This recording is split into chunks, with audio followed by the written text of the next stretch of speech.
Olá para você, boa noite. Autoridades que usavam o avião da FAB indevidamente em viagens particulares vão ter que ressarcir os prejuízos causados aos cofres públicos. Este é um dos assuntos do Jornal da Amazônia de hoje, que vai mostrar também. Nesta época de férias, começa a procura por passaporte e visto, principalmente para os Estados Unidos. O número de brasileiros interessados em visitar os Estados Unidos tem crescido nos últimos anos. O workshop discute estratégias para a área da saúde em Manaus. Durante o encontro foram debatidos planos e propostas para a Copa de 2014. E ainda, Boa Vista realiza a segunda edição do Cinema pela Verdade, que mostra a ditadura na América Latina. O Jornal da Amazônia já está no ar. Hoje encerrou o 4º seminário da Panamazônia. Nas discussões, técnicos apontaram que a falta de investimentos em logística é um dos maiores entraves para o desenvolvimento da região amazônica.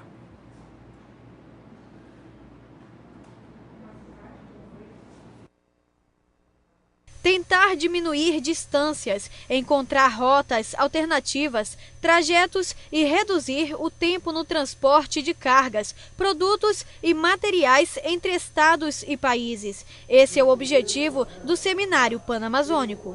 Eu vejo da maior importância o evento quando a gente traz o tema da logística na Amazônia para o debate.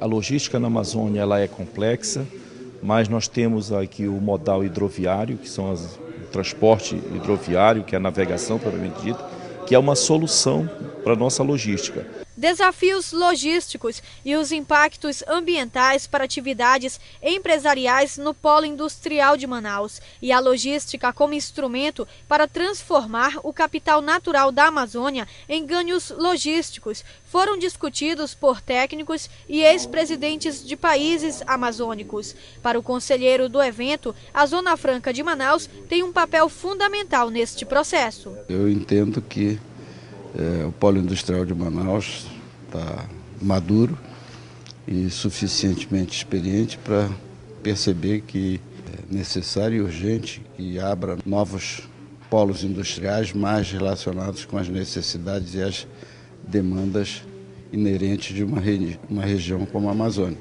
Empresários do Brasil e países vizinhos reuniram diferentes opiniões com o intuito de elaborar um conjunto de propostas na Carta de Manaus e um rascunho de minuta que pode se transformar em um projeto de lei, indicando os principais desafios logísticos na Amazônia e suas soluções. Nesses 2 dias de seminários, nós tivemos mais de 20 palestrantes. A situação de cada região, de cada país é peculiar. E o tema da logística, assim como muitos outros temas, necessitam de fato um tratamento continental, ou seja, e panamazônico, que envolvam os governos locais. Nos 6 primeiros meses deste ano, o município de Ariquemes, interior de Rondônia, registrou aumento de quase 30% no índice de inadimplência. Para diminuir esses números, a Associação Comercial está realizando uma campanha do perdão.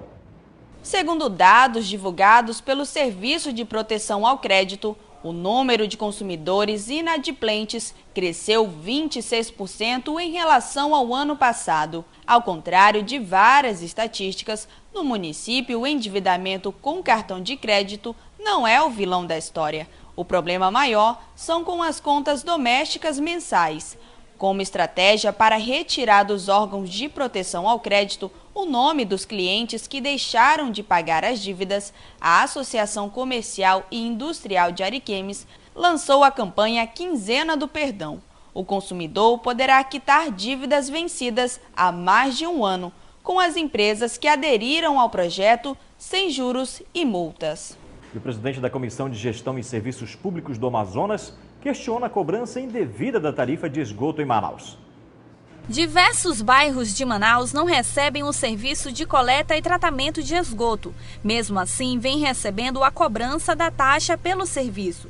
Segundo o presidente da Comissão de Gestão e Serviços Públicos, Marco Antônio Chico Preto, a questão é um verdadeiro desrespeito à população. Você não pode cobrar por um serviço que não está prestando. Isso é uma regra da relação de consumo.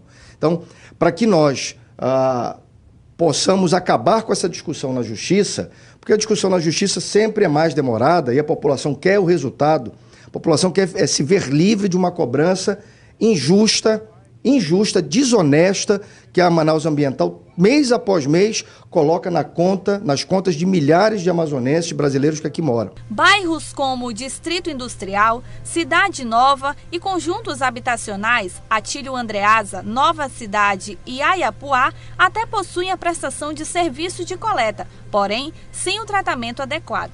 A ação que pede a suspensão da cobrança de esgoto, aonde o serviço não é prestado, também pede que, ao final, reconhecida a injusta cobrança, que os meses para trás, todos os anos anteriores, sejam devolvidos os valores aos moradores que pagaram isso. É um dos pedidos da nossa ação também.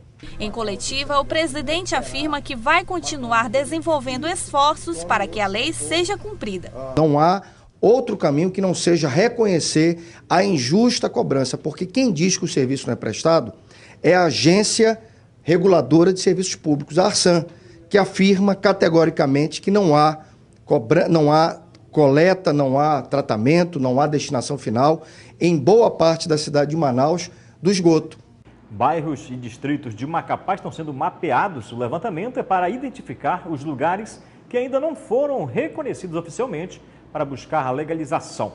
A oficialização garante serviços básicos como educação e saúde. Dados do IBGE apontam que dos 60 bairros identificados em Macapá, apenas 28 são reconhecidos legalmente. A situação é antiga. Na prática, os bairros existem, mas estão fora do mapeamento oficial. Em 2015 vai ser feito um novo censo. Caso a área ainda não esteja legalizada, não haverá informações gerais do bairro, como o número de habitantes, por exemplo. O chefe do escritório do IBGE no Amapá conta que a falta de reconhecimento geográfico prejudica a coleta de informações do órgão. O que muda é que você vai ter informações detalhadas de todos os bairros. Hoje, se você vem aqui, por exemplo, eu gosto de usar um exemplo de um bairro que eu acho que é um bairro grande, importante aqui, o Marabás. Se alguém vier no IBGE buscar informação detalhada do bairro Marabás, não tem informação nenhuma, porque o bairro não é oficializado. E lá é uma área que tem 4 bairros, se conhece 4 bairros. Marabás 1, 2, 3 e 4, ninguém tem nada detalhado desse bairro. Com isso aí, prejudica o planejamento, as próprias associações de moradores que quiserem buscar em algum local um recurso para investimento na sua comunidade, não vai conseguir porque no projeto vai precisar de dados oficiais do bairro e não tem. Alguns distritos da capital passam pelo mesmo problema. De acordo com o plano diretor, Macapá possui 10 distritos, mas o IBGE reconhece apenas 5. Dos 5 que constam lá no plano diretor, também sejam oficializados. Aliás, desses 5, um já disse que não quer, que é Curiaú.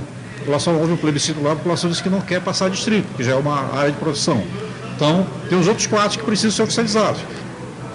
Feito isso, próximo levantamento populacional de 2015, vamos ter informação super detalhada dos distritos e bairros do município da capital e, se possível, também dos outros municípios do interior do estado. A oficialização de um determinado território significa a garantia de receber de forma planejada serviços básicos como posto de saúde e escola, por exemplo. A Secretaria de Desenvolvimento Urbano e Habitacional de Macapá está fazendo um levantamento dos bairros e os limites. Quando o serviço estiver concluído, vão ser encaminhados projetos de lei que garantam a legalização dos bairros irregulares. E esse projeto de lei tem que vir acompanhado de um levantamento topográfico da área, dizendo quais os limites e confrontações desse bairro, onde que ele começa e onde ele termina, quantas ruas, quantas quadras, quantos lotes, quantas áreas institucionais. Veja a seguir, diferença salarial entre brasileiros com e sem nível superior chega a 219%. Nós voltamos já.